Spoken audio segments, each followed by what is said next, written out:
dapat libre din ang gamot, ospital, at doktor. Yan ang pinaka-basic. Yung dalawang yan ang napakahalaga.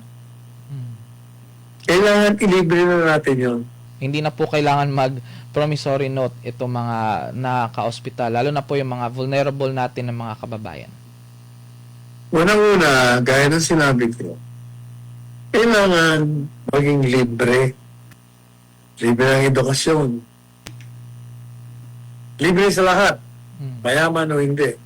Hindi naman mayaman, hindi naman papalibre yung mga pera. Pero ang karamihan sa ating mga kababayan ay hirap. Pangalawa, dapat libre din ang gamot, ospital, at doktor. Yan ang pinaka-basic. Yung dalawang yan ang napakahalaga. Kailangan ilibre na natin yun.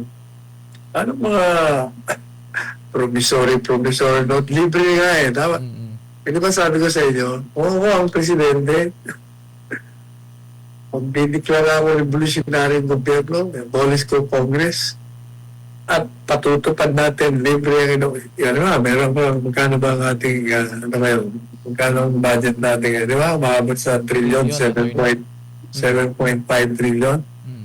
O dapat ang 1/3 nun, lagay mo sa edukasyon, libre lahat. Yung 1/3 nun, ilagay mo din sa libre ang gamot, hospital, doktor. Kayang-kaya yan, ninanakaw na nga eh. Ninanakaw tayo, and yet we are surviving. This country survived despite the plunder of this crooked politician. Kaya ayusin natin ang sistema dito sa ating bansa.